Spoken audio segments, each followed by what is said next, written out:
Amen. Soyez les bienvenus à Impact Chrétien, cette église où le Seigneur nous met au large chaque jour dans sa présence, où nous apprenons à l'aimer et à l'adorer.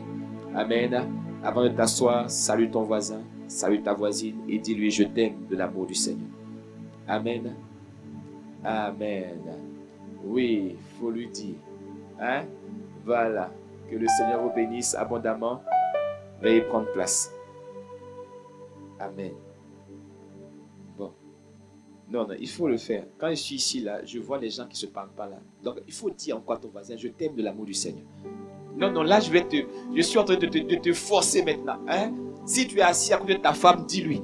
Si c'est ton mari, dis-lui. Hein? Dans la présence du Seigneur, il n'y a pas les histoires de moi. Non. Hein? Je t'avais fait la promesse, non? Je t'avais dit, si j'apprends que tu ne parles pas à quelqu'un, je vais te, comment on dit ça le mot là? Te harceler. Est-ce qu'on est ensemble?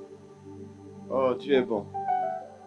Je veux vraiment rendre grâce au Seigneur pour toutes les mamans, toutes les sœurs, toutes les mères célibataires, les mères avec des enfants. Que le Seigneur vous bénisse abondamment. Et vous savez, dans l'église, les femmes sont toujours plus nombreuses que les hommes. Ça là, on ne sait pas comment l'expliquer. Mais depuis, même autour de Jésus, les femmes étaient plus nombreuses que les hommes. Les femmes ont un rôle très important dans le plan du salut. Les plus grandes intercesseuses, ce sont les femmes. Quand une femme se lève, elle tant qu'elle n'a pas... Tu te rappelles quand on a parlé de la sœur Ritzpa? Tu vois, Ritzpa, on a tué ses enfants. Ils sont accrochés. Mais elle dit, pendant combien? 3 mois, elle est restée là. À prier. Mais on te dit, ils sont morts. Elle dit, non. Même si ce sont des os. Quand les oiseaux viennent, elle chasse les oiseaux. Laissez mes enfants. Mais ils sont morts. Elle dit, non. J'ai encore de l'espoir pour ce qui est mort. J'ai encore l'espoir que ce qui est mort peut revenir à la vie. Et le roi David a entendu qu'il y a la femme là, depuis 3 mois, elle là-bas, elle pleure. Il dit, non, descendez ces enfants, enterrez-les dans le cimetière des rois. Enterrez-les. Et c'était une grande révélation.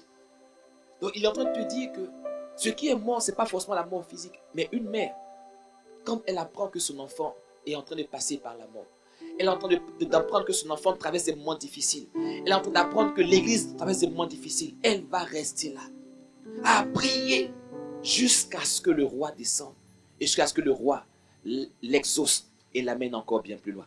Que cela soit notre partage au nom de Jésus. Honore les mères, honore les mères. Acclame Dieu pour les mères. Amen. Je rends grâce au Seigneur. Merci Seigneur Père pour notre chère maman Diane. Merci beaucoup. Que le Seigneur te bénisse abondamment. Amen. Nous bénissons le Seigneur. Nous sommes honorés. Merci Seigneur pour tout ce que tu fais. Amen. Je t'aime bébé. Alléluia. Amen. Que Dieu vous bénisse abondamment. Veuillez prendre place, sa présence. Amen. Que Dieu nous bénisse abondamment. Amen. Quand tu rentres à la maison, envoie un message à maman. Tu vois, avant de venir tout à l'heure, j'ai envoyé un message vocal à ma mère et à ma belle-mère. Tu vois. Et là, j'ai vu que ma belle-mère m'a répondu, mais bon, comme je suis à la chair, je ne peux pas lire. Mais ma mère me répondra. Amen. Et également, à Pasteur Maud, faites aussi des petits messages. Ne saturez pas son téléphone. Amen. Mais envoyez des petits statuts. Seigneur, nous rendons grâce sur WhatsApp. Nous rendons grâce à Dieu pour Maman Maud. Amen. Et là, maintenant, on va acclamer le Seigneur pour sa vie. Amen. On acclame le Seigneur pour la vie de Maman Maud. Que Dieu la bénisse abondamment. Que Dieu honore notre maman. Qu'il étende sa main de grâce. Qu'il l'amène encore bien plus loin. Nous célébrons notre mère. C'est une mère solide, une mère guerrière, une mère de vision, une maman qui nous chante, qui nous prie pour nous, qui nous fortifie, qui nous conseille. Vraiment que le Seigneur étende sa main sur la première dame de ICC au nom de Jésus le Christ. Amen. Nous bénissons le Seigneur. Merci Père. Merci pour tout. Veuillez prendre place à sa présence. Amen. Merci, chère sœur. Que Dieu vous bénisse. Amen. Nous voulons vraiment rendre grâce également au Seigneur pour les 3 jours, les 72 heures que nous avons pu avoir cette semaine où le Seigneur nous a beaucoup parlé pour nous faire devenir. Toi qui n'acclames pas, tu es suspect. C'est parce que tu n'étais pas là en semaine. Amen. Mais la même grâce vient sur toi au nom de Jésus. Amen. Et nous avons parlé de beaucoup de choses. Et hier également, le Seigneur nous a vraiment bénis avec le premier culte des familles. Vraiment, est-ce que tu peux acclamer le Seigneur pour ce qu'il a fait? Amen. Des familles restaurées, recomposées, des familles transformées, des familles que Dieu va élever. Lorsque une famille de l'église est solide, c'est l'église qui est solide. Lorsque dans l'église, les familles sont divisées, sont dans des défis, c'est l'église qui a des défis. Et nous devons prier pour les familles. Nous devons prier afin que le Seigneur élève des familles, fortifie les mères qui élèvent seuls leurs enfants, fortifie aussi les pères qui élèvent seuls leurs enfants. Ce n'est pas une chose facile, mais Dieu fortifie au milieu de l'adversité. Amen. Que le Seigneur vous élève, qu'il vous amène encore bien plus loin. Restez attachés au Seigneur. Chaque jour, augmentez votre soif, augmentez votre détermination. Soyez des amoureux de Jésus. Chaque jour, ton amour pour Dieu doit grandir. Ton amour pour le Seigneur doit aller encore bien plus loin. Ne reste pas là où tu es. Il peut y avoir des défis, c'est vrai. Mais un défi ne doit pas t'empêcher d'aimer Dieu. Au contraire, les défis te font encore entrer dans ses profondeurs. Jésus a dit, le Seigneur a dit, je t'attire au désert pour parler à ton cœur. Mais toi, quand tu traverses un désert, tu n'entends pas la voix de Dieu. Or, c'est là qu'il faut chercher à entendre sa voix. C'est là qu'il faut apprendre à l'écouter. Apprendre à dire, Seigneur, parle à mon cœur. Je veux t'entendre. Donc cette semaine, nous avons dit que pour devenir ce que le Seigneur nous appelle à devenir, la première des choses, c'est de le suivre. Tu ne peux pas suivre, tu ne peux pas vouloir devenir ce que Dieu t'appelle à être si tu ne l'as pas suivi.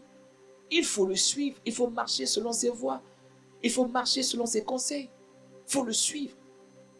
Et la deuxième chose, le deuxième jour, nous avons dit, quand tu vas le suivre, la deuxième chose qu'il va faire, il va t'accorder une grâce.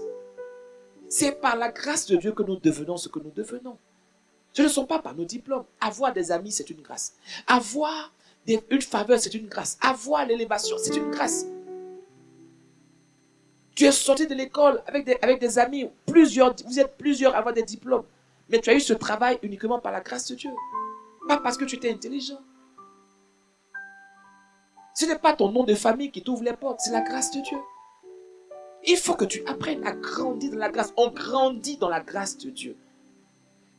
On dit de Jésus, l'enfant Jésus grandissait dans la grâce, en stature, en grâce et en sagesse. Donc au fur et à mesure que tu avances avec le Seigneur, tu dois sentir que toi tu grandis en grâce. La grâce grandit sur ta vie. La grâce pour pouvoir faire l'œuvre de Dieu. La grâce pour pouvoir... On te dit que cette femme, elle était gracieuse. Ça veut dire tout ce qu'elle faisait, ça se faisait avec grâce. Tu dois le demander au Seigneur. Jean dit grâce sur grâce. Donc la grâce augmente. La grâce pour devenir. Donc voilà pourquoi le Seigneur a dit ne compte pas sur ta sagesse. Il y a une chose qu'on appelle la grâce de Dieu. Quand elle te localise, elle te distingue.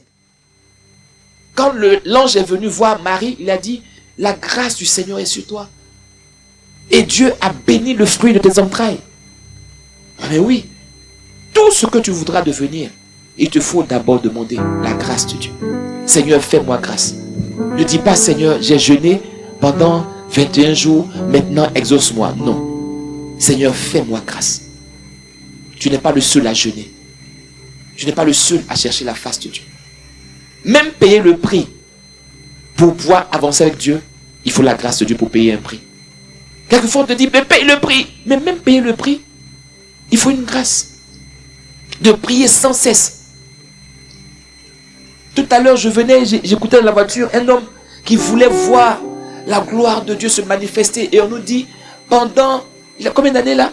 Pendant 1 an. Oui, c'est ça. Pendant 1 an, chaque soir, de minuit à 6 heures du matin, il cherchait la présence de Dieu.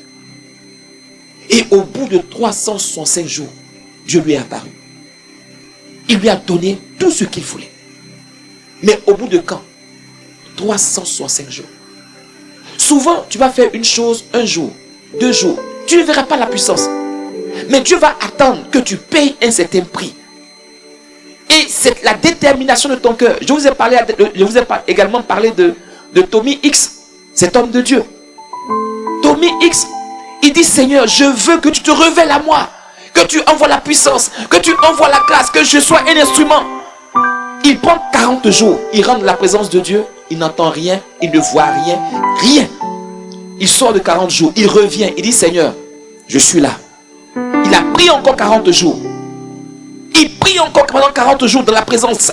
Il reste dans sa chambre, il prie. Il ne reçoit rien. Il dit: Seigneur, je ne suis pas rassasié, je reviens encore. Il a pris encore 3 fois 40 jours. Et c'est au bout, la 3e fois, qu'un ange lui apparaît et lui dit ce qu'il doit faire. Il lui donne les directives. Il y a un prix à payer, bien-aimé. Mais ça aussi, c'est une grâce. Donc tu dois demander à Dieu la grâce de prier longtemps. La grâce de demeurer dans sa présence. La grâce de rester là. Ce n'est pas évident. Ces choses, tu les sais. Mais tu n'arrives pas à les faire. Parce que la grâce n'a pas localisé dans ce domaine. Combien de fois les pères n'ont pas prié, n'ont pas enseigné sur le fait de prier longtemps, de rester longtemps dans sa présence. Mais tu ne le fais pas. Parce que même la soif de le faire n'est pas là. Le désir même de demander à Dieu n'est pas là. Voilà pourquoi le Seigneur nous dit: nous devons continuer à prier à l'église. Nous devons continuer à bombarder le royaume. Déposer des heures et des heures et des heures de prière dans sa présence afin que sa gloire soit manifestée. Et nous allons y arriver par sa grâce. Donne-moi un bon amen. Alors ce matin et le 3e jour, nous avons prié pour ôter les obstacles qui nous empêchent de pouvoir avancer. Parce qu'il y a aussi des obstacles. Tu peux tout vouloir, mais quelquefois, l'ennemi ne voudra pas te laisser aller.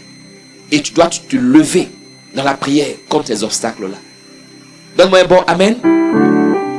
Alors ce matin, nous allons continuer sur la thématique que nous avons abordée pendant les 3 jours de jeûne et de prière, les 72 heures. Et la thématique c'était: Seigneur, fais de moi. Dis avec moi: Seigneur, fais de moi. Non, dis-le bien: fais de moi. Et tu peux prendre maintenant 10 secondes et dis-lui: Seigneur, fais de moi. Et tu dis ce qu'il veut que tu fasses. Amen. Tu peux lui dire: fais de moi un adorateur. Fais de moi un intercesseur. Fais de moi un homme de prière. Fais de moi ce que j'attends. Seigneur, change mon cœur, mais ne me laisse pas là où je suis. Seigneur, fais de moi. Je m'attends à toi. Je m'attends à devenir ce que tu as dit depuis que j'étais une masse informe. Car David a dit: lorsque j'étais une masse informe, tous les jours qui m'étaient destinés étaient devant toi. Alors Seigneur, ce matin, quand je sors d'ici, je m'attends à devenir. Quand je franchis le seuil de cette église en retournant chez moi, je m'attends, Seigneur, à devenir. Alors Seigneur, fais-moi devenir un bon époux. Fais-moi devenir un bon fils pour mes pères spirituels. Fais-moi devenir un bon mari pour ma femme. Fais-moi devenir un bon père pour mes enfants. Fais-moi devenir un bon berger. Fais-moi devenir un bon fils pour mes pères. Seigneur, fais-moi devenir une bonne mère. Seigneur, j'ai longtemps été injurié, traité de mauvaise femme. Fais-moi devenir une bonne épouse. Fais-moi devenir une bonne fille. Fais-moi devenir un meilleur employé. Fais-moi devenir une meilleure personne. Seigneur, que la meilleure version de moi sorte. Que la meilleure version de moi sorte. Fais-moi devenir un homme du lieu secret. Fais-moi devenir une femme du lieu secret. C'est par ta grâce seule que je peux y arriver. Je n'ai jamais dit que j'étais capable. J'ai seulement accepté de te suivre. J'ai seulement dit oui lorsque tu as dit viens et suis-moi.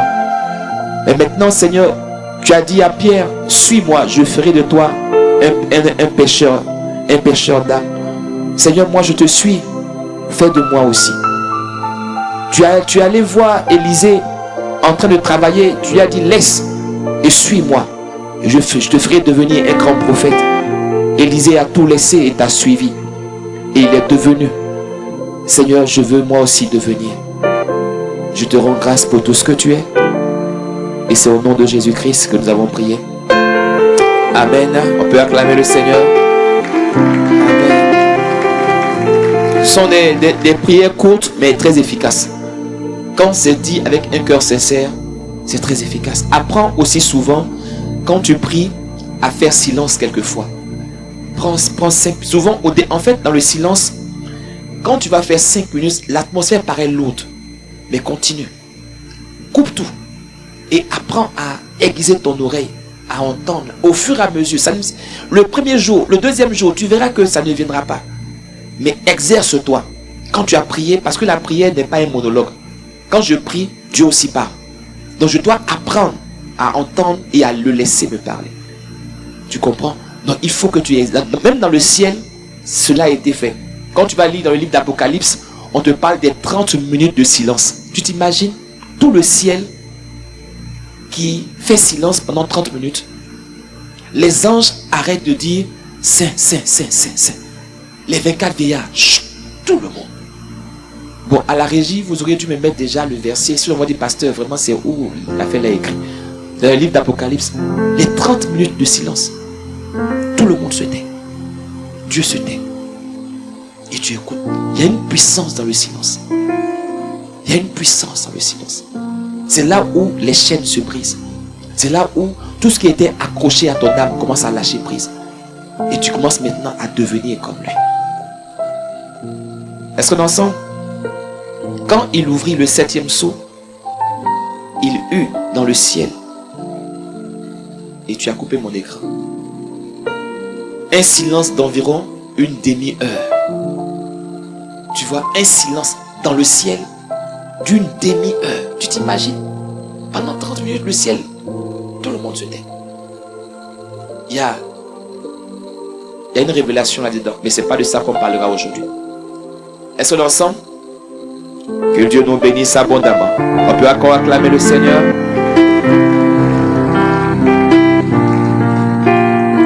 Alors ce matin, nous allons parler de la puissance de la méditation et de la lecture de la parole de Dieu pour devenir ce que Dieu veut que tu sois. Oui, c'est le titre de mon message. C'est très long, mais c'est ça le titre. La puissance de la méditation et de la lecture de la parole de Dieu pour devenir ce que Dieu veut que je sois. Il y a une puissance dans la méditation de la parole de Dieu. Tu veux devenir ce que Dieu veut que tu sois? C'est vrai, tu as prié. C'est vrai, tu as demandé la grâce. Mais il y a une chose que nous ne faisons pas régulièrement, c'est la lecture de la parole de Dieu. Ces derniers temps, tu as acheté certainement une nouvelle chaussure, tu as acheté certainement beaucoup de choses. Il y a une chose que tu n'as pas achetée, la parole de Dieu. Pendant ces derniers temps, pendant même la semaine dernière, as-tu déjà passé juste 15 minutes dans la méditation de la parole de Dieu? Souvent, c'est une chose que nous négligeons, mais qui est même souvent, qui rend la prière puissante. Tu négliges la méditation, c'est la méditation qui rend ton impact spirituel encore plus puissant. C'est la méditation. La méditation, il n'y a pas d'âge pour ça. Que tu sois jeune, que tu sois adulte, que tu sois moins jeune. Dans la Bible, là, sur la Bible, si tu prends la Bible que tu as, vraiment, je peux te faire une confidence. Vraiment, tu ne savais pas, mais je vais te faire la confidence. Sur ta Bible, là, c'est pas marqué interdit au moins de 12 ans. Vrai ou faux? C'est pas du tout marqué interdit au moins de 12 ans ou au moins de 2 ans. Si tu sais lire, la Bible aussi est pour toi. Si tu as soif, elle est pour toi. C'est pas interdit. C'est avant là où les gens là nous fatiguaient. Ils disent si tu lis la Bible, tu vas devenir fou. Donc il y avait une élite seulement qui lisait la Bible. Mais moi je veux la folie là de Jésus. Moi je vais lire là pour devenir fou de Jésus. Donc donne-moi de lire ma Bible. C'est important, bien aimé, d'être une église qui lit la parole de Dieu. Comme la dernière fois, je disais aux jeunes, et cette parole-là vraiment m'a marqué. Hein? Tu dis, non, mais quand on te voit, oh, mais mate la jeune, mate-le, mais tu n'as pas à mater quelqu'un. Il faut mater dans la Bible. Tu regardes, tu te caches pour regarder les femmes, elles en bikini, je te supplie. Les femmes là, il faut les laisser. Il faut mater Marie. Tu vas voir, tu vas devenir comme Marie. S'il te plaît, cache-toi, il faut mater Ruth. Il faut la voir en train de glaner les choses. Tu vas devenir comme Ruth. Il faut mater les sœurs dans la Bible et tu seras transformé. Non, je vais mater un homme, Denzel Washington. Va mater David. Va regarder comment David il faisait, comment il grandissait, comment il lisait la parole. Il dit, je sais la parole. Et quand tu vas les regarder, tu vas tomber amoureux d'eux. Tu es en train de regarder les choses là compliquées. Dis-moi, il faut mater les personnages bibliques. Les mater, c'est quoi? Mater, c'est regarder avec envie. C'est regarder avec soif. C'est regarder avec un désir de prendre la personne. Il faut regarder David, l'homme selon le cœur de Dieu. En le matant, tu captes son cœur. Mais oui, en matant ces personnes, tu deviens comme eux. Que Dieu te fasse mater les personnes de la Bible au nom de Jésus. Donne-moi un bon amen ici. Mais oui, il faut lire la parole. Il faut mater les bonnes personnes. Non, je vais mater la meuf. Quelle meuf? Il y a beaucoup de meufs dans la Bible qu'il faut mater. Non, là, moi, je te permets. Va les mater bien. Cache-toi, comme tu le fais là pour les autres là. Tu vois, tu te caches aux toilettes, personne ne te voit. Prends la Bible, cache-toi aux toilettes, papa. Et regarde maintenant comment Dieu a transformé le cœur de Ruth. Il a transformé le cœur de ces personnes dans la Bible. Il a transformé Esther. Il a transformé ces femmes. Elles sont devenues des modèles de Christ dans leur génération. Fais ça et tu seras transformé au nom de Jésus. Amen. Le Seigneur parle à quelqu'un ce matin. Il faut le faire. Lire la Bible est une chose importante. Lire la parole de Dieu est une chose qui va te transformer. Lire la parole de Dieu va te révéler ton identité. Aujourd'hui, nous faisons ce qu'on appelle l'infobésité. On mange tellement les infos, sauf la parole de Dieu. On prend tout, on regarde ceci, on regarde cela, mais sans lire la parole de Dieu. C'est la parole de Dieu qui va te transformer. Sois obèse de la parole de Dieu et non des choses que tu vois sur Facebook. Mange la parole, sois rempli. Là, la Bible te permet d'être obèse de la parole de Dieu. Chocolat, bonbons, tout ça, c'est compliqué. Ça transforme ta santé physique. Tu as besoin d'avoir ta santé spirituelle forte, solide, en lisant la parole de Dieu. La parole de Dieu transforme l'homme, quel qu'il soit. Même l'homme le plus dur, expose-le à la parole de Dieu. Même le cœur le plus endurci, expose ce cœur à la parole de Dieu. Et tu vas voir ce cœur être déchiqueté au fur et à mesure. Applique le baume de la parole de Dieu sur un cœur. Un cœur endurci dans ton foyer, un cœur endurci dans ton quartier. Prie seulement et prie, prends une parole et parle-la, proclame-la régulièrement. Tu vas voir, la Bible dit que sa parole est comme un marteau qui brise le roc. Il n'y a pas un cœur trop dur que la parole de Dieu ne soit pas capable de briser. Juste sois patient. Juste sois patient. Et continue de lire la parole. Plusieurs personnages dans la Bible ont été transformés par la parole de Dieu. On te dit que le peuple d'Israël était à Babylone. Ils étaient esclaves à Babylone. Ils étaient là. Ils vivaient. Pourtant, le prophète Jérémie avait déjà prophétisé que 70 ans après la captivité, le peuple d'Israël allait être libre. Mais ils vivaient, ils étaient esclaves, ils ne comprenaient pas. Les 70 ans sont passés, ils étaient là. Et le Seigneur inspire Daniel. Il dit, va lire la parole. Et quand Daniel le lit, il se rend compte que les 70 ans sont passés. Mais ils sont encore esclaves. Mais comment il a su? C'est par la lecture de la parole de Dieu. Il dit en Daniel 9, verset 2. Moi, Daniel, je compris par par les livres que le nombre des années indiquées par l'Éternel au prophète Jérémie pour la durée des désolations de Jérusalem était de 70 ans. Donc il a compris que, mais en fait, c'est par la lecture de la parole de Dieu que je vais être libéré. En fait, ici le point, c'est que la lecture de la parole de Dieu va te connecter aux saisons de ta vie. Leur saison de libération était arrivée, mais ils ne savaient pas. Leur saison d'être mis au large était arrivée, mais ils ne savaient pas. Donc il a fallu que quelqu'un leur dise, les gars, on n'est plus esclaves. Allons chercher Dieu. Les gars, c'est fini. 72 ans, c'est terminé. Ils ont dit, ah bon? Mais ils disent, oui, Dieu a prophétisé. Ils disent, ah bon? Mais c'est écrit où? Les amis, Jérémie a dit cela. Ça fait 70 ans que nous sommes captifs. Allons prier. Allons chercher Dieu. Notre saison de libération est venue. Souvent, dès que tu lis la parole, la parole te révèle à toi, tu te rends compte que, mais en fait, moi aussi j'ai droit à ce gâteau. Moi aussi j'ai droit à être libéré. Et tu te mets à prier. Donc mon premier point ici, c'est que la lecture de la parole de Dieu va te connecter aux saisons de ta vie. Chacun de nous a une saison. Ecclésiaste l'a dit, il y a un temps pour tout. Il y a un temps pour ceci, il y a un temps pour ceci. Il y a un temps aussi où tu dois lire la parole de Dieu. Où tu dois désirer, quel que soit ton âge. Mais oui, tu te rends compte, un peuple en esclavage est devenu libre par la lecture de la parole de Dieu. En lisant les prophètes, il a reçu la révélation des temps de libération. Et ma prière, en lisant la parole de Dieu, que Dieu te révèle les saisons de ta vie.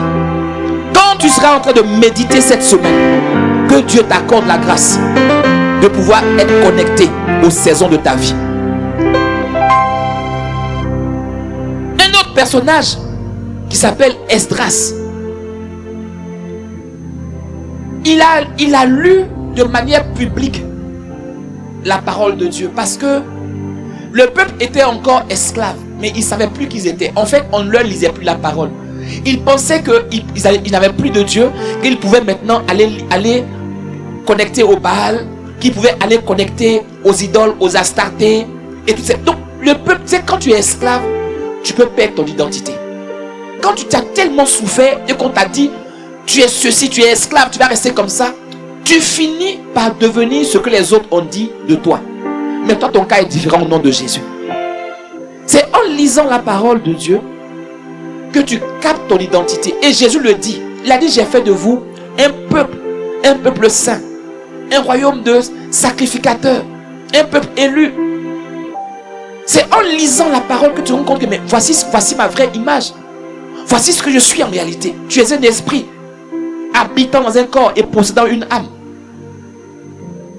Tu dois comprendre. Faut pas négliger cette parole qu'on te donne. Elle a l'air simple. C'est peut-être que tu as déjà entendu cette parole, mais tu n'as pas encore pratiqué. Tu n'as pas encore pratiqué. Tu veux devenir, mais tu ne veux pas lire la Bible. Tu jettes ta Bible. Et même encore, quand tu prends la Bible, en venant à l'église, tu ne la lis même pas. C'est pour faire beau. La Bible, elle est là dans ta bibliothèque pour faire juste beau. Non. On devient ce qu'on doit devenir par la méditation de la parole de Dieu. Quel que soit ce que tu traverses, tout est dans la Bible. Néhémie 8, au verset 8. Néhémie 8, verset 8. Ils lurent le livre de la loi de Dieu distinctement et en donnant le sens pour faire comprendre ce qu'ils avaient lu. Esdras, c'était un scribe, un enseignant qui se nourrissait régulièrement de la parole de Dieu. Donc le fait qu'il ait, un moment quand ils ont compris que leur temps de libération est venu, il a pris la parole et l'a lu publiquement. Et en lisant publiquement la parole de Dieu, ils se sont reconnectés à leur identité spirituelle. Israël a compris que, mais en fait, on a un Dieu qui nous aime. On a un Dieu qui veut nous transformer. Donc leur identité spirituelle a été rétablie par la lecture de la parole de Dieu. Donc ton identité spirituelle sera rétablie par la méditation régulière. Qui je suis? Où je vais? Quelle est la mission, ma mission sur la terre? Quelle est mon identité? Mais c'est en lisant la parole. C'est en la méditant. C'est en passant du temps, en devenant un amoureux. Tu lis tous les autres livres, sauf la Bible. Elle devrait être le premier livre que tu lis. De plusieurs manières. Force-toi. Même si tu n'as pas le courage d'aller, si tu n'as pas la force d'aller vers la parole, fais venir la parole à toi. De quoi je parle? Tu sais, le matin, tu peux juste t'inscrire sur une newsletter de pensée du jour ou de parole du jour. En fait, toi, tu n'as pas la force d'aller vers la parole. Mais puisque tu as mis ton email sur ce site-là, chaque matin, il t'envoie des méditations. Il t'envoie des méditations. Donc, tu peux t'asseoir pour dire, oh, avant d'aller au travail, avant de commencer la journée, avant de sortir de ma chambre, je peux prendre au moins 5-10 minutes pour méditer la parole avant de partir. Là, tu as fait venir, quelqu'un a mâché le travail pour toi et te l'a donné. Mais il faut le faire. Prends cette habitude. C'est comme ça que tu vas te transformer. Il y a plusieurs points à voir. Tu vas les voir tout à l'heure. Donc, la lecture de la parole en public a restauré les fondations d'une nation qui pensait qu'elle était une nation païenne. Il a pris la lecture. Il a dit non. On était esclaves. Je vous vois là. Vous allez lire les Baals. Vous allez lire les Astartés. Ceci-là. Venez. Donc, il a convoqué tout le peuple. Il se met sur une estrade. Et maintenant, il dit, voici votre identité. Vous avez été pris de Jérusalem. Vous avez été arrachés. Vous avez été envoyés en esclavage. Mais les amis, vous n'êtes pas ce que vous pensez. Vous êtes des enfants de Dieu. Vous êtes des serviteurs. Parmi vous, il y a des Lévites. Parmi vous, il y a des sacrificateurs. Ne faites pas ceci. Et il a lu publiquement la parole. Et ils ont dit, mais ah bon? C'est ce que je suis? Ah donc, je viens de cette famille? Ah donc, je suis un Lévite? Ah donc, voici ma tribu. Et ils ont été reconnectés à leur identité spirituelle. C'est important, bien-aimé. Prends le cas de David. David, il faisait de la parole de Dieu une forteresse intérieure. Il dit au psaume 119, verset 11, je sais ta parole dans mon cœur afin de ne pas pécher contre toi. Donc il s'est servi de la parole de Dieu comme une forteresse. Quand les flèches de l'amertume viennent frapper son cœur, ces flèches trouvent la parole de Dieu. Quand la colère, toutes ces choses viennent frapper son cœur, il a mis autour de son cœur la parole de Dieu. Il dit, je sers ta parole. Je ne la laisse pas. Pourquoi je sers ta parole? Parce qu'il y a des défis. Parce qu'il y a l'envie d'abandonner.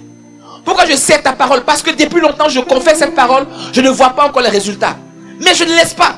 Un seul est menteur. Ce n'est pas Dieu. Donc je continue. Je sers la parole. Serrer la parole de Dieu, c'est la méditer, c'est la ramener. Quand tu sens qu'il y a des défis, tu commences à perdre espoir. C'est là que tu commences à dire, rien ne me séparera de l'amour de Dieu. Ni la mort, ni la vie. Ni les hauteurs, ni les profondeurs. Ni rien ne me séparera. Seigneur, je continue de t'aimer. C'est comme ça qu'on sert la parole. Tu ne vas pas y arriver. Je peux tout par Christ qui me fortifie. Je vais y arriver par ta grâce. Oh, mais tu es malade. Ne t'inquiète pas. Mon âme bénit le Seigneur et n'oublie aucun de ses bienfaits. Pourquoi? C'est lui qui pardonne mes iniquités et qui guérit toutes mes maladies. Donc tu gardes ça. Tu ramènes cette parole. Mais parce qu'elle a d'abord été inscrite en toi. Tu la sais parce que l'ennemi voudra venir voler cette parole. Tu auras besoin de cette parole-là dans le désert, dans les moments les plus difficiles. Jésus au désert a serré la parole de Dieu de son cœur. Oh, fais telle chose. Non, il est écrit. C'est serrer la parole. Il est écrit que tu ne tentiras pas l'Éternel. Il est écrit. Toi seul, tu connais le combat intérieur que tu as ce matin. Quand la pensée vient te dire, venge-toi, frappe-le, ou bien venge-toi. Non, il est écrit, à moi la vengeance et la rétribution. je ne dois pas me venger. La vengeance n'est pas pour moi. C'est comme ça que tu sers la parole. Tu la rappelles à chaque fois. Tu opposes la parole à la mauvaise parole qui vient. Mais si tu n'as pas la parole de Dieu serrée dans ton cœur, tu risques de succomber. Le combat spirituel, c'est aussi serrer la parole. C'est un combat spirituel. Parce que ta pensée est comme une forteresse que l'ennemi veut prendre. Et tu opposes ces flèches qui viennent par la parole de Dieu. Oh, tu es étudiant, tu es à l'école, on te dit, regarde, tu es ceci, tu es cela, tu es enrobé, tu es petit, tu es mince. Non, David a dit, je suis une belle créature.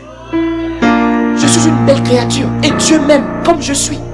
Quand je me regarde, je dis, waouh, qui est l'homme? Qui je suis, moi, Marie, pour que tu prennes soin de moi? Je te bénis seulement, Seigneur. Je dis, oh Seigneur, tiens un bisou même d'ailleurs. Et tu pars. Non mais sérieux, en fait, ça c'est toi, personnellement, tu es content. Frère, quand tu sais qui tu es, on viendra te dire tu es ceci, c'est pas ton problème. Tu es content d'être ce que tu es. Et tu marches avec fierté. Tu sais, souvent, il y a certaines grâces que tu n'as pas, certaines grâces physiques que tu n'as pas. Et que les gens disent, oh, il est comme ceci, mais tu vois, par exemple, les gens qui sont petits de taille. Tu vois, il est petit, mais il est tellement, quand il marche, il est tellement fier. Quand on le voit, on dit, mais mon gars, nous aussi on va t'aimer. Parce que vraiment, la manière dont tu es content de toi-même, nous-mêmes aussi on veut t'aimer. Tu vois? Et tu le vois, ils sont petits comme ça, mais ils ont les plus belles femmes du monde. Tu te dis, mais comment il a fait? Mais il est fier de lui. Est-ce que tu vois ce que je veux dire?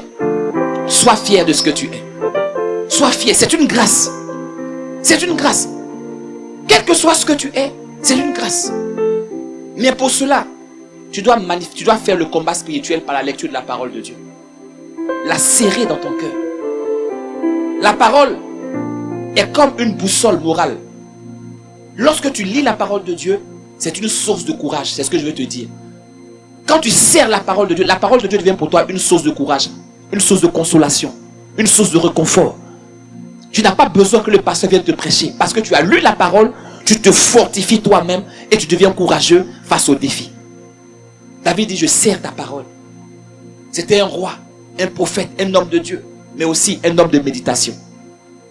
Sois un homme de méditation, sois une femme de méditation. Prends le temps de manger cette parole. Il y a un autre homme de Dieu qu'on appelle Paul. Paul était en prison. Mais Paul en prison va te dire, en 2 Timothée 4, verset 13. Je ne sais pas dans quelle prison tu te trouves aujourd'hui. Mais Paul était en prison. Et Paul dit, quand tu viendras, apporte le manteau que j'ai laissé à toi chez Carpus. Donc il se rappelle son manteau parce qu'il faisait froid. Il était en prison. Mais il dit, surtout, n'oublie pas mes parchemins. N'oublie pas mes livres. Mais Paul, tu es où? En prison.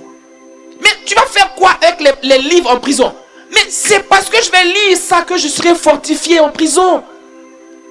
Parce qu'en prison, je ne vois que les 4 murs. Et un moment, je peux être découragé. Je peux lâcher l'éponge. Plusieurs personnes se sont suicidées en prison. Je ne me suiciderai pas. Au milieu de ma prison, je me rappelle que Abednego, Meshach, Shadrach étaient dans la fournaise ardente et le Fils de l'homme était avec eux. Je me rappelle que Daniel était dans la fosse aux lions. Le Fils de l'homme est venu à fermer la bouche. Mais je suis en prison. Il sera aussi avec moi en prison par la lecture de la parole. Quelle est la prison que tu traverses? Dans quelle prison te trouves-tu aujourd'hui? Paul a dit, je suis en prison. Amène-moi mes livres. Je serai fortifié en prison. Amène-moi mes livres, je vais les lire. Je vais passer du temps. Je ne sais pas combien de temps je passerai ici. Je ne sais pas combien de temps. Mais je vais lire la parole. Je vais lire la parole. Je vais la manger, la dévorer. Je vais manger la parole. Il y a un homme qui était malade. On est venu lui dire, ta maladie est incurable. Prépare tes affaires. Il dit, d'accord.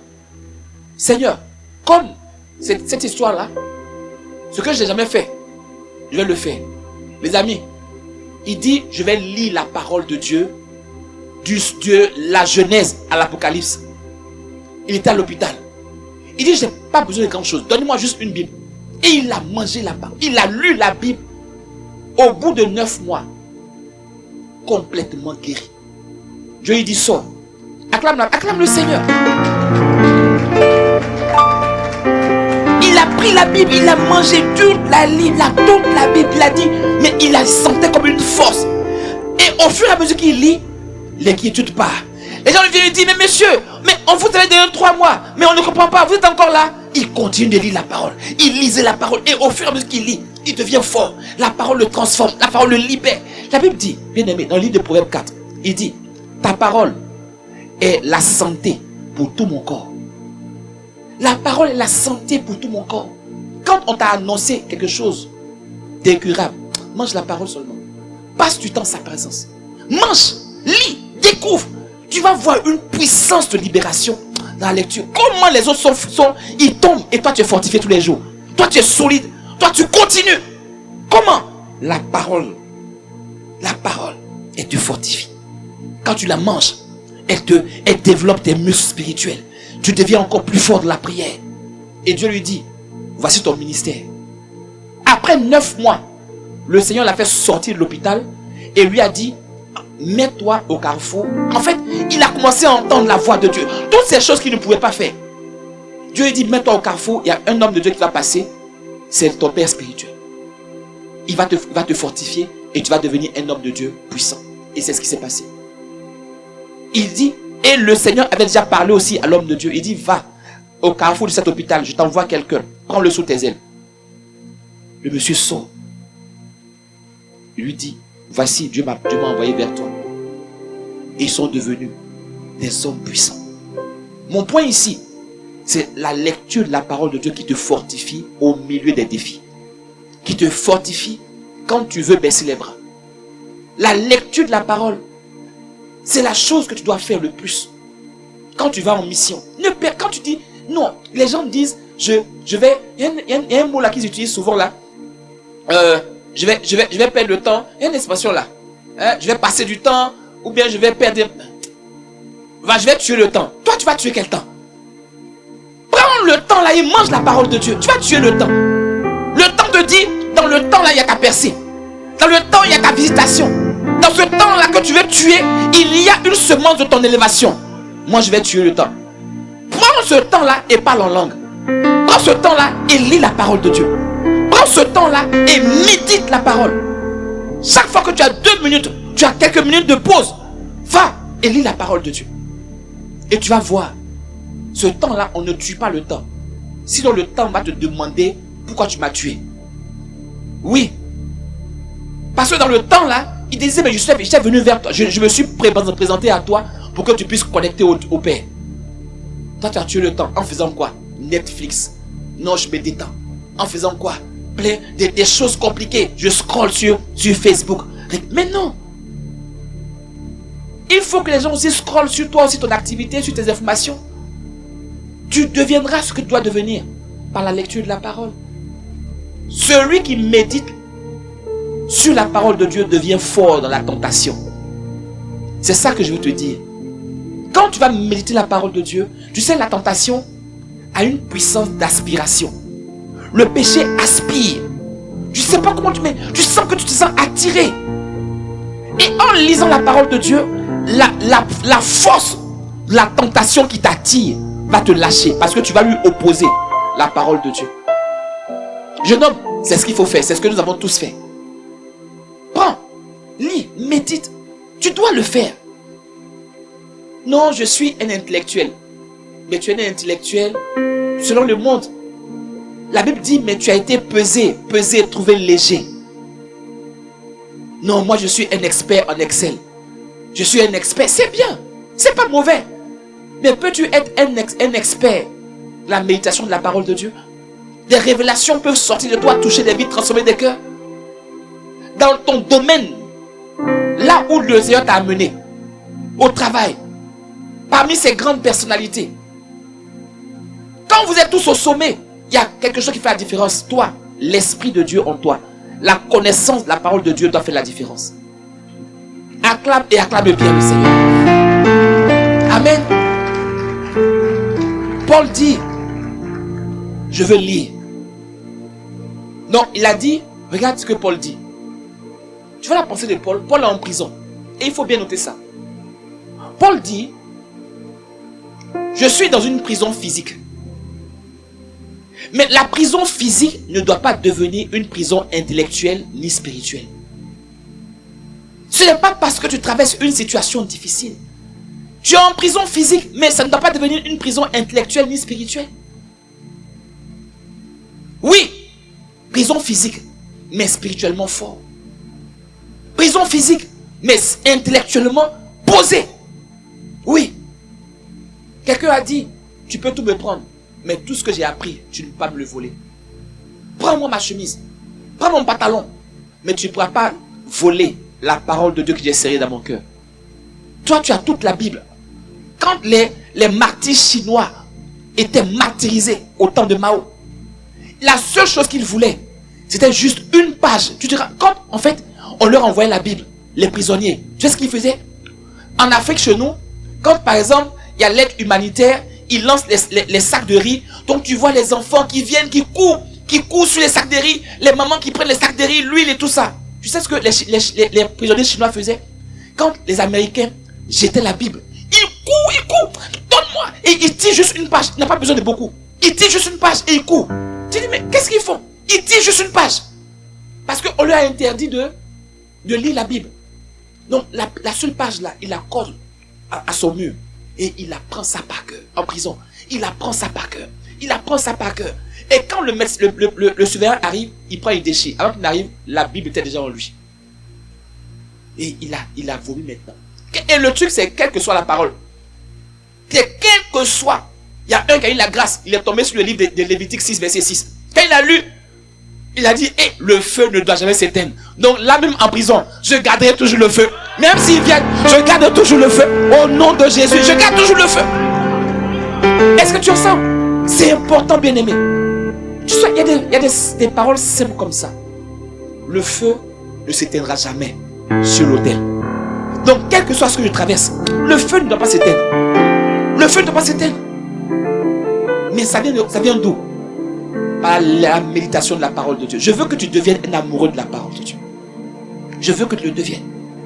David a dit, tu vois, donc la leçon ici, au niveau de Paul, c'est ne cesse jamais de lire la parole de Dieu, même quand la vie te restreint.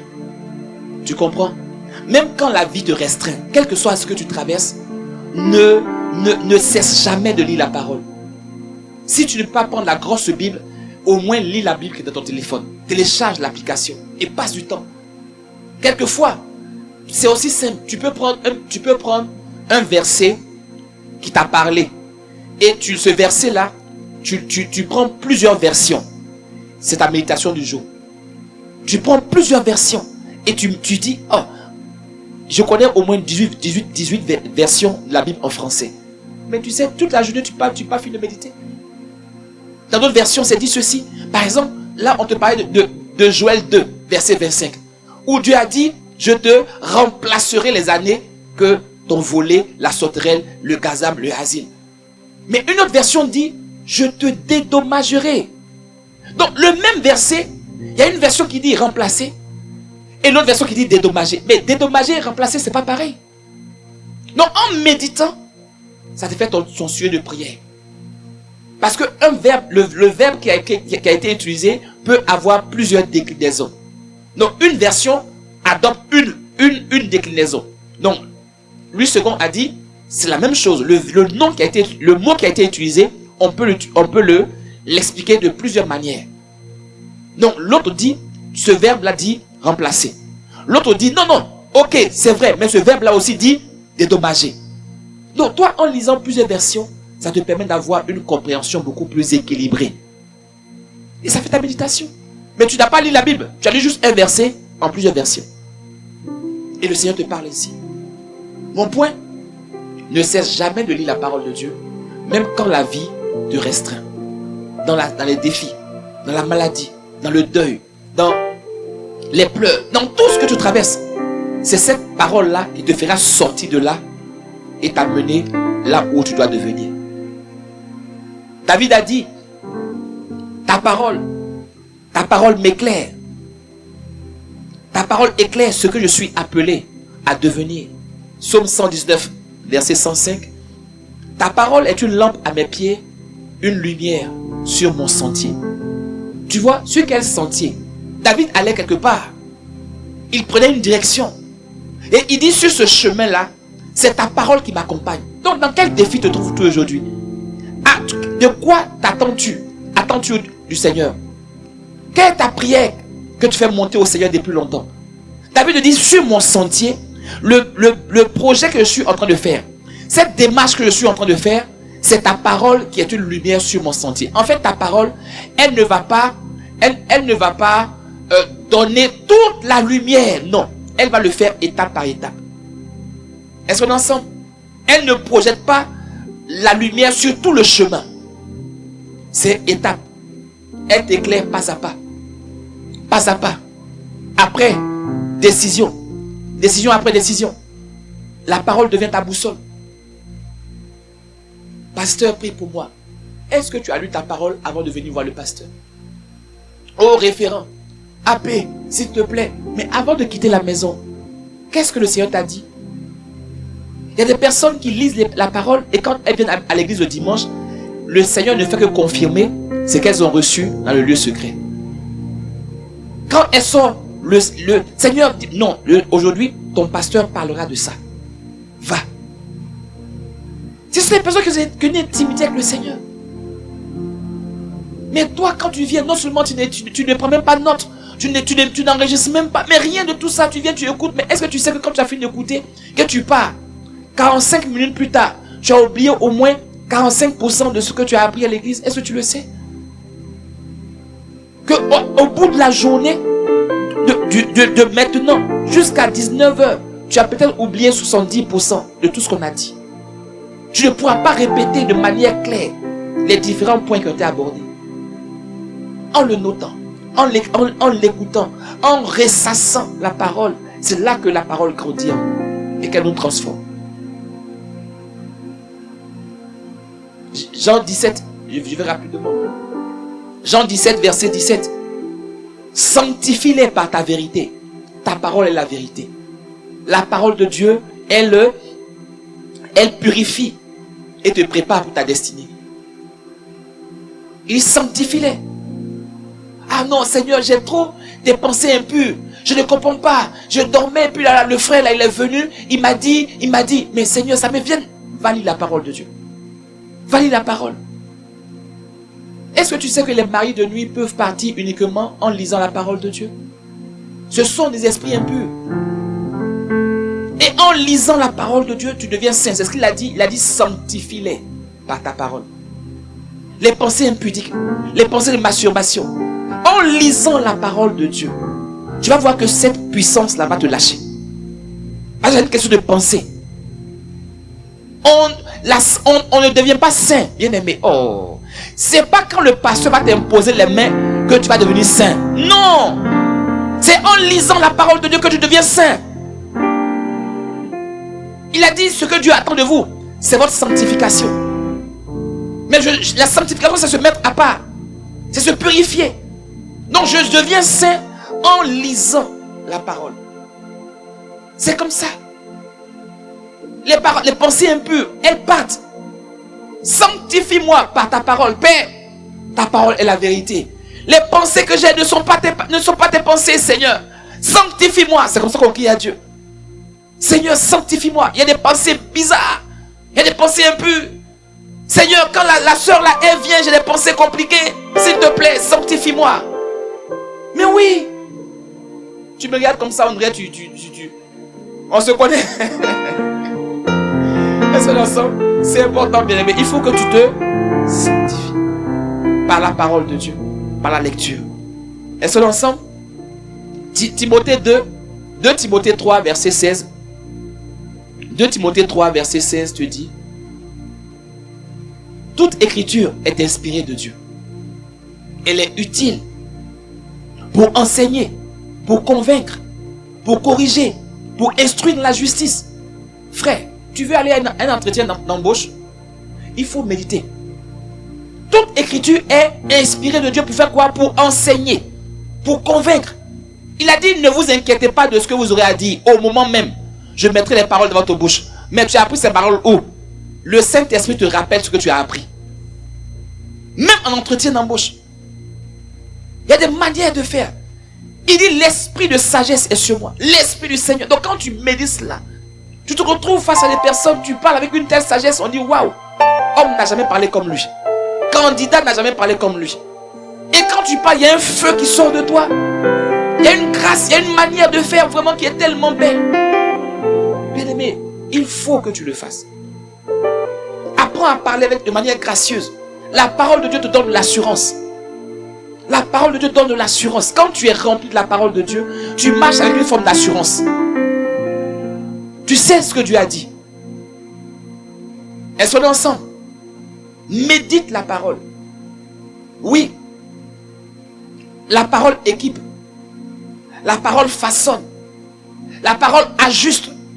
Et elle t'apprend à accomplir les desseins de Dieu pour ta vie. Sois un amoureux de la parole de Dieu. Josué 1, verset 8. Médite-le jour et nuit. Et tu auras quoi? Tu auras la victoire. Médite que ce livre de la loi ne s'éloigne point de ta bouche. Vous avez dit, confesse-la, parce que Moïse est parti. Le travail que tu as à faire est solide. Médite-le. C'est alors que tu auras du succès dans tes entreprises. Et c'est alors que tu réussiras. Je suis un homme d'affaires. Je suis un homme d'affaires. Mais tu es un homme d'affaires qui ne lit pas la parole de Dieu. Tu as réussi comment?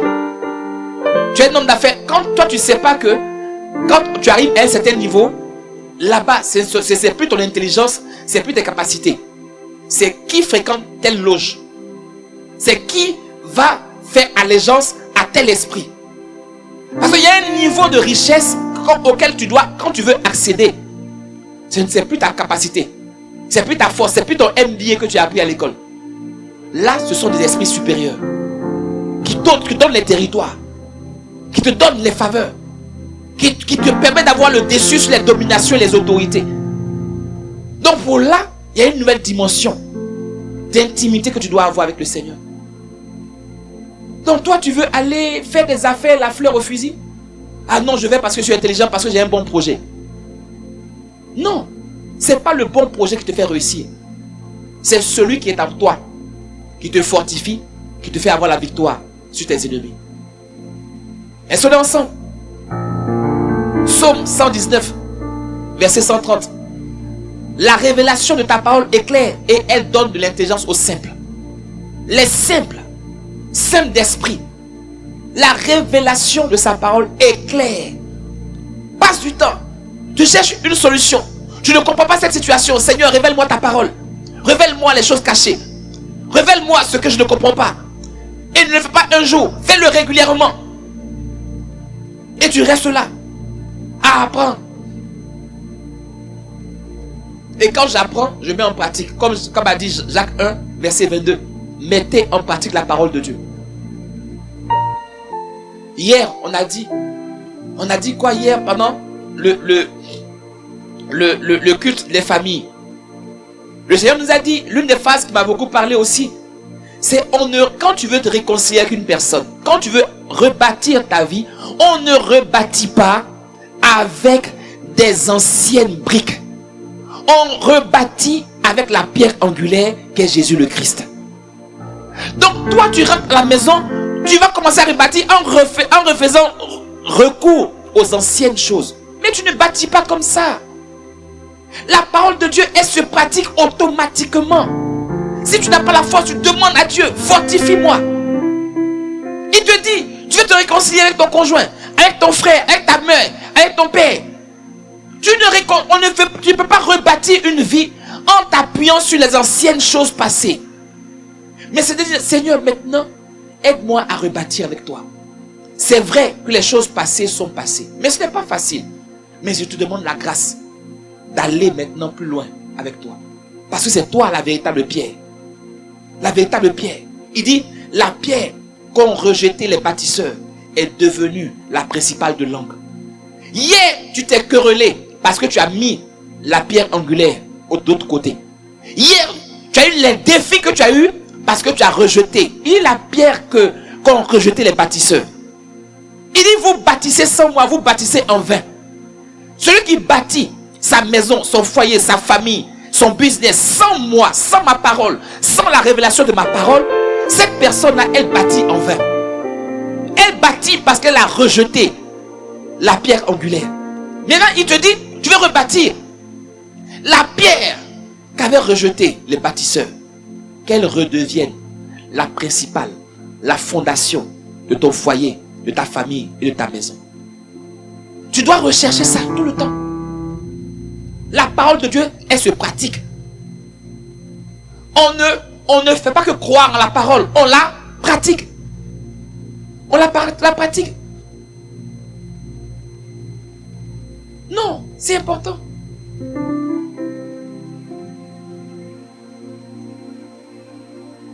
Quelqu'un a dit, Charles Spurgeon, un homme de Dieu que le Seigneur a beaucoup utilisé, il dit la Bible n'est pas simplement pour être lue, mais pour être crue, méditée, vécue et prêchée.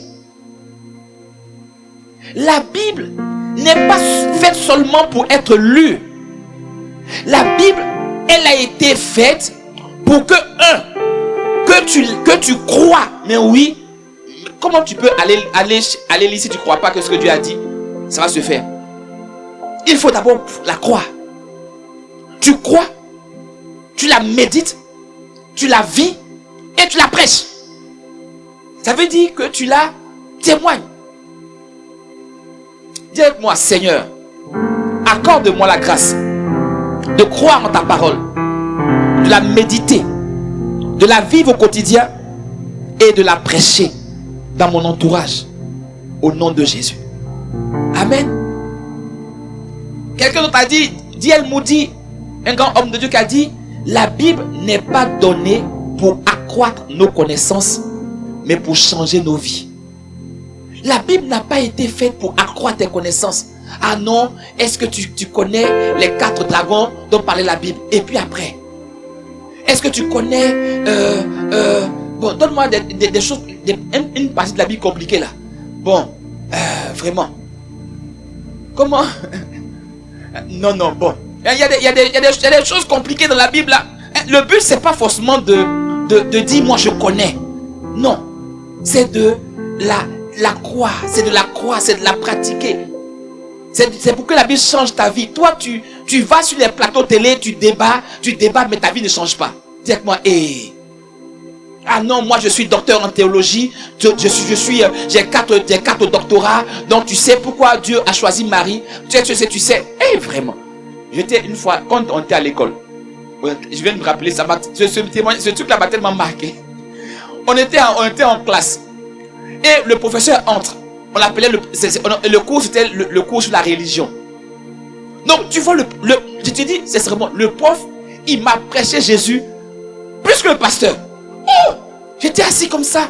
Le prof, il parle de la religion, il parle de Jésus, il parle des choses. Je dis waouh, je dis non mais waouh. D'étudiant, j'ai été de CP0 jusqu'à maintenant. Je n'ai jamais vu un prof autant parler. Et puis j'étais tellement content parce qu'on parlait de Dieu à l'école. Donc j'étais fier. J'ai dit waouh, mon gars prêche encore. Mais je n'ai pas dit ça. Mais j'étais fier de ce que le gars prêchait. Les amis, quand le cours est à la pause du cours, le prof est sorti. Et moi, je ne sais pas, je faisais une balade et j'ai vu le prof en train de prendre sa cigarette, en train de la fumer vraiment comme un volcan. Et puis, il était au téléphone. Ce qu'il disait, j'ai dit, Seigneur, le gars là qui vient de parler de Jésus là, regarde ce qu'il fait. Ah non, j'étais découragé. Découragé. Et je m'approche de lui à la fin du culte. Le culte, mais c'était un culte, moi. À la fin du cours, je dis, je cause un peu avec lui, j'essaie de tirer un peu la langue. Je dis, donnez-moi un peu votre parcours. Vous êtes chrétien et tout ça. Il me dit, non. Moi, je fais mon cours comme je fais le cours d'histoire. Il dit, je fais mon cours comme je fais le cours de mathématiques.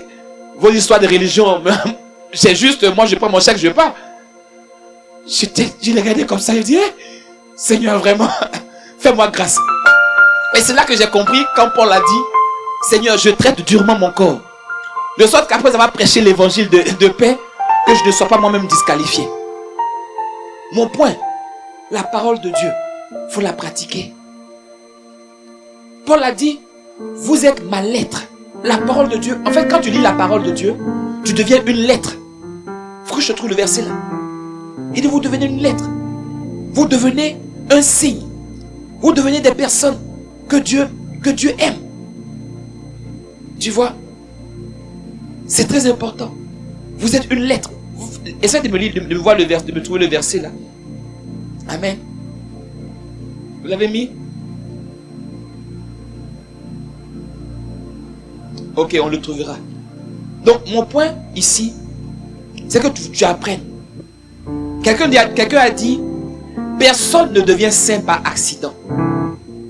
La parole lue avec foi, méditée avec passion, vécue avec foi, va sculpter l'homme à l'image de Christ. À chaque fois que tu lis la parole, il y a comme une sculpture. Tu es taillé à l'image de Christ. La parole de Dieu.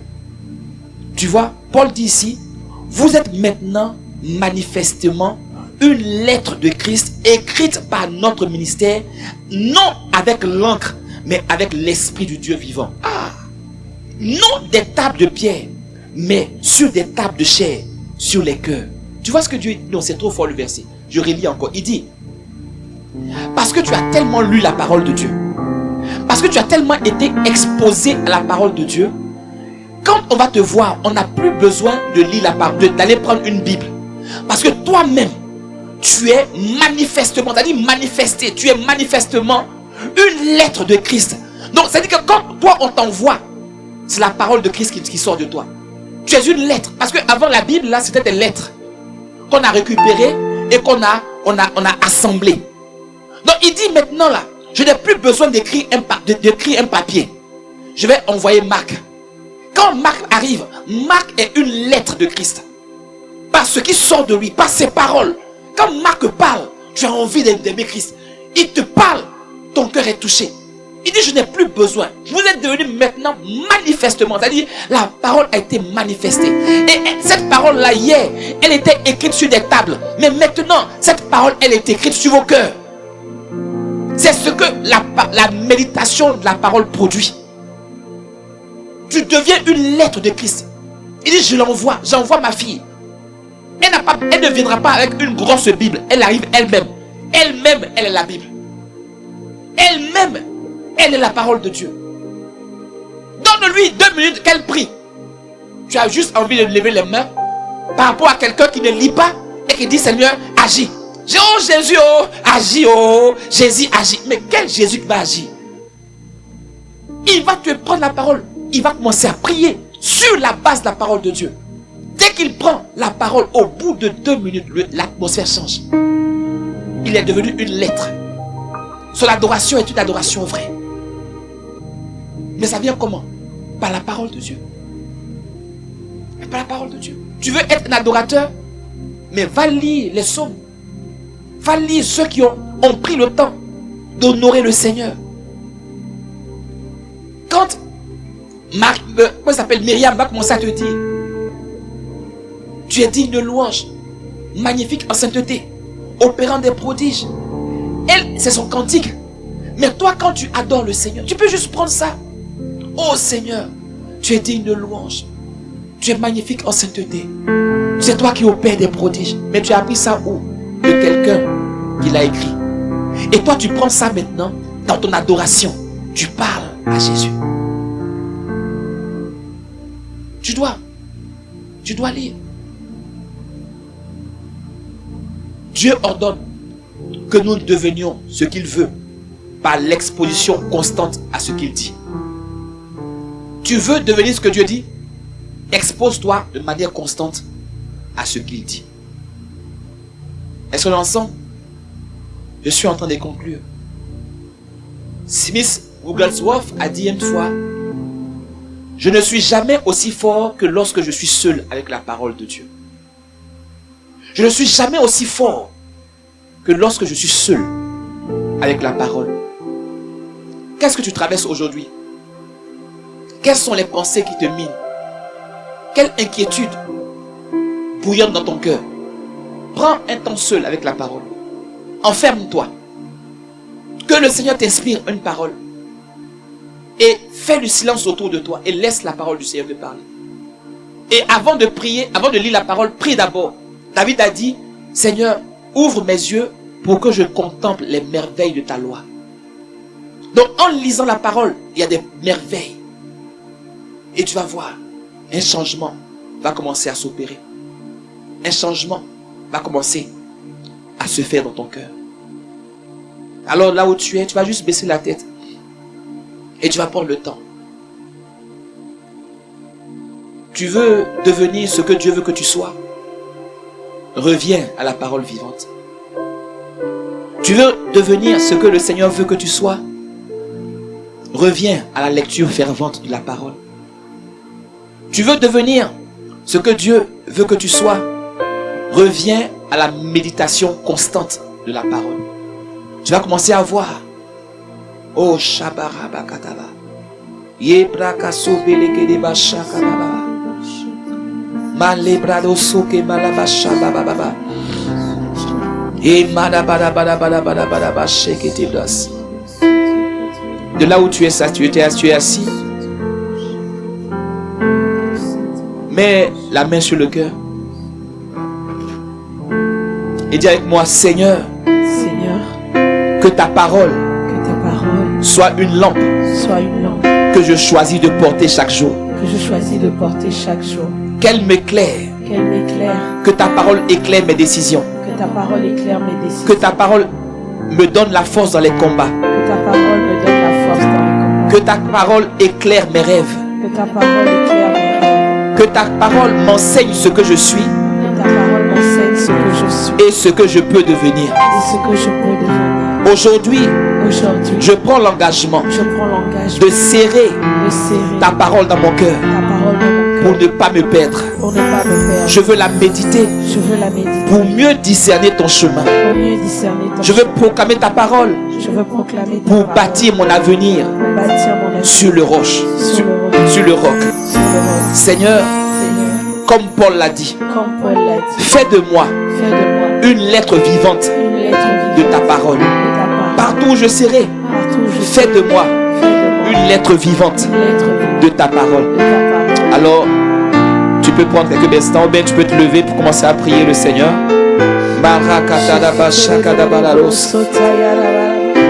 Prends le temps de parler au Seigneur.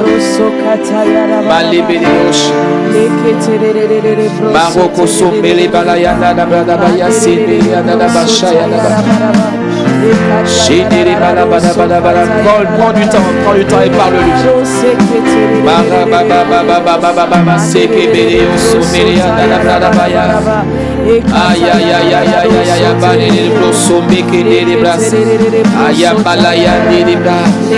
Bien-aimé, après avoir prêché, c'est la prière qui va asseoir en toi la soif. Parce que ce n'est pas la première fois que tu as entendu ce message.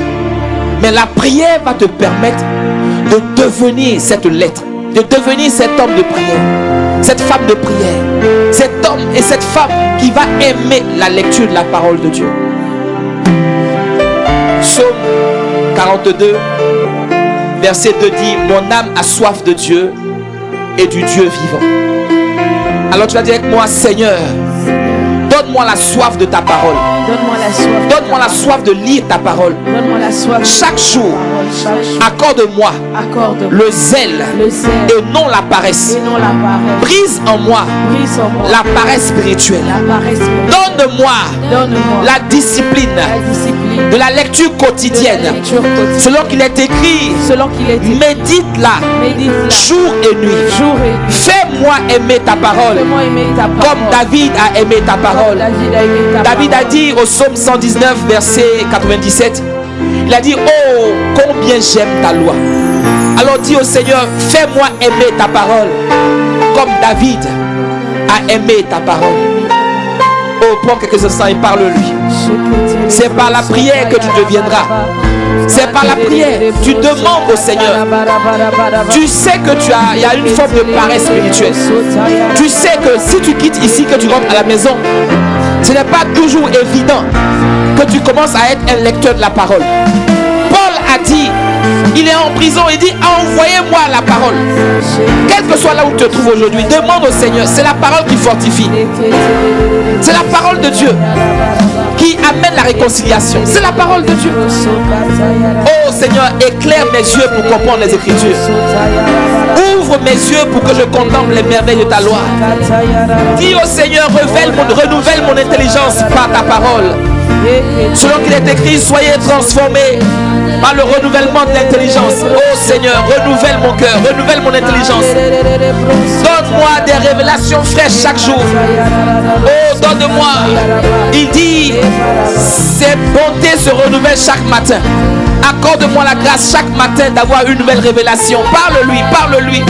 Dis Seigneur, révèle-moi ta parole chaque matin quand je la médite. Dès aujourd'hui, tes bontés se renouvellent chaque matin. Chaque fois que je lis ta parole, Seigneur, accorde-moi la grâce d'avoir une profondeur. Je veux être transformé par la lecture de ta parole. Je veux être renouvelé car je suis ce que je suis par Christ qui habite en moi. Ta parole en moi va me restaurer et me révéler. Seigneur, accorde à ton église. Fais de moi un homme de méditation. Fais de moi une femme de méditation. Fais de moi un intercesseur qui médite la parole. Fais de moi une intercesseuse qui médite la parole. Oh, libère la puissance de ta parole dans ma vie, Seigneur. Oh, il est dit en Hébreux 4 verset 12, car la parole de Dieu est vivante et efficace. Cette parole vivante et efficace va briser le roc de l'amertume, va briser le roc de l'endurcissement du cœur, va renouveler la parole de Dieu. Il dit, sa parole est comme un marteau qui brise le roc. Alors Dieu me dit, la pensée qui monte, il y a des personnes qui t'en veulent autour de toi. La Bible dit que la parole de Dieu est comme un marteau qui brise le roc. Alors demande au Seigneur que sa parole influence le cœur de cette personne, que sa parole incline le cœur de cette personne. Sa parole est comme un marteau qui brise le roc. Là où on a dit pas de sortie, pas de possibilité, que la parole brise le roc de cette personne. Tu attends un rendez-vous cette semaine. Tu attends le retour d'une personne. Une personne t'a refusé des choses. Que la parole de Dieu qui est comme un marteau brise le roc. Que là où à la préfecture on t'a refusé les papiers, que la parole de Dieu brise le roc. Là où on a dit que ce n'est pas possible, que la parole de Dieu brise ce roc. Oh Père, ta parole est comme un marteau qui brise le roc. Oh Karababa, les balabalabalabalabala, shekedelos. Oh Kanalabalabala, shekedelos. Oh, dans le nom de Jésus. En Marc 5, en Marc 14, verset 15. Marc 14, verset 15. La Bible dit, Satan vient enlever la parole qui a été semée. Marc 4, verset 15. Marc 4, verset 15. Quelquefois tu lis la parole, mais un oiseau est venu. Il dit, les uns sont le long du chemin et la parole est semée. Quand ils l'ont entendu, comme aujourd'hui tu as entendu, aussitôt Satan vient et il enlève la parole qu'ils ont entendue. Donc quelquefois tu es exposé à la parole, mais dès que ton cœur n'a pas été barricadé, l'ennemi vient. Parce que le but, ce n'est pas que la lecture, mais c'est de conserver la parole que tu as lue. Et il dit, les uns le long du chemin où la parole est semée, mais quand ils l'ont entendu comme ce matin, aussitôt Satan vient et enlève la parole qui a été semée en eux. C'est une guerre. Tu reçois la parole, mais quelqu'un veut enlever la parole. Tu la reçois, il enlève. Tu la reçois, il enlève. C'est un combat. Voilà pourquoi David a dit, je sais ta parole. Je la tire, il veut l'enlever. Je dis non. Dis avec moi, Seigneur, empêche empêche l'ennemi de voler la semence qui a été mise en moi. À chaque fois que je lirai ta parole, accorde-moi la grâce de la serrer dans mon cœur. Que Satan ne vienne pas voler la parole qui a été semée en moi.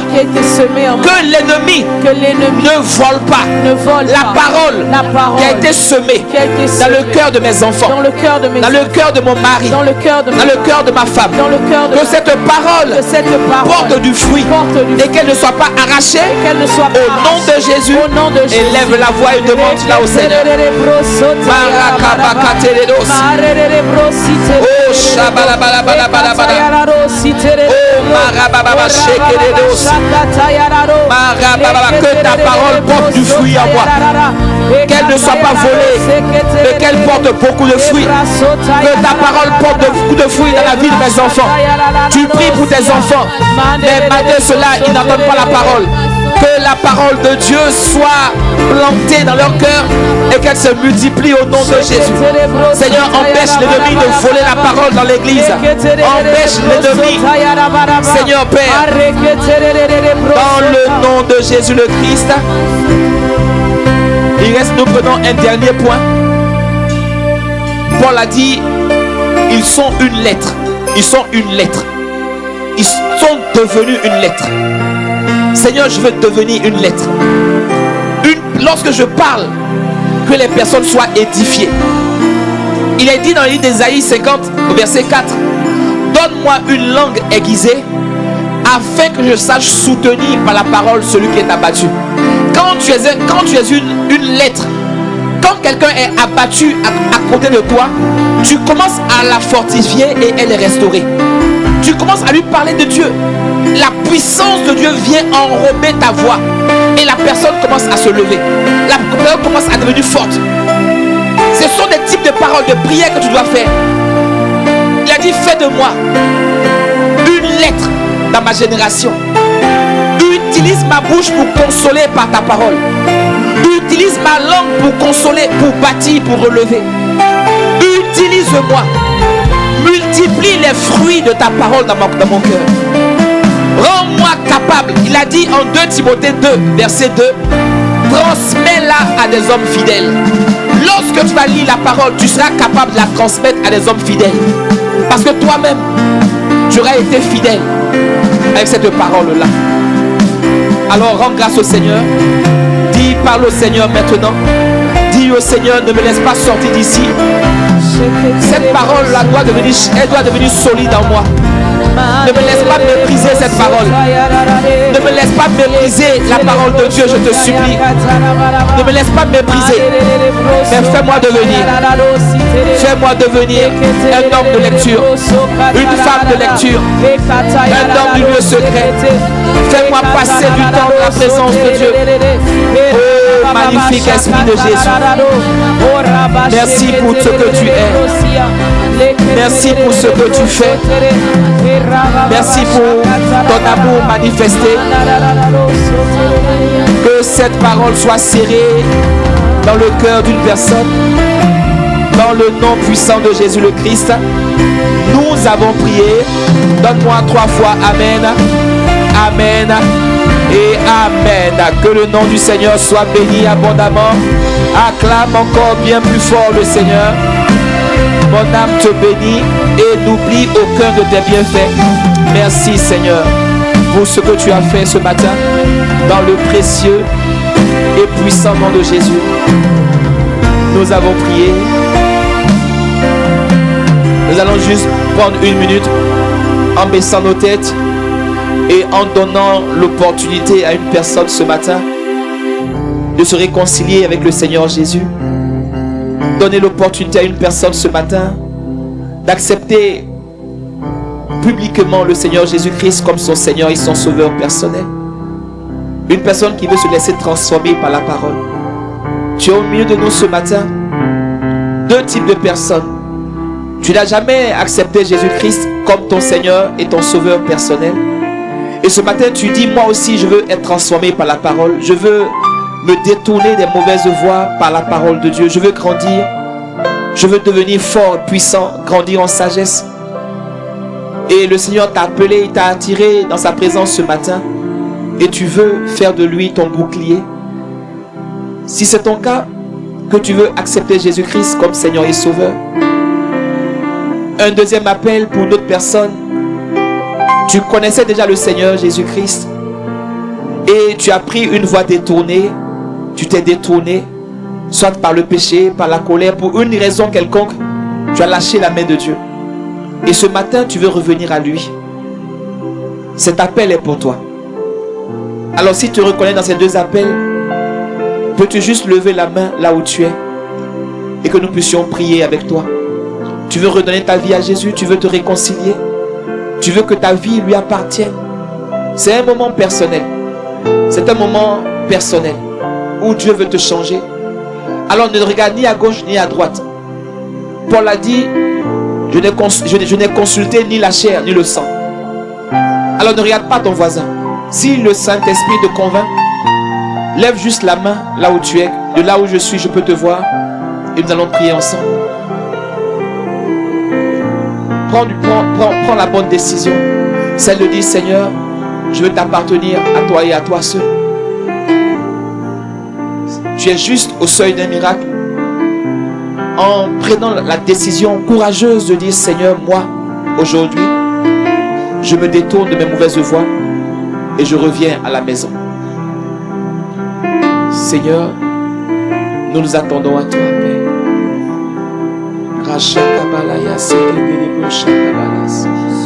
Je prends encore 10 minutes, je prends encore 10 secondes.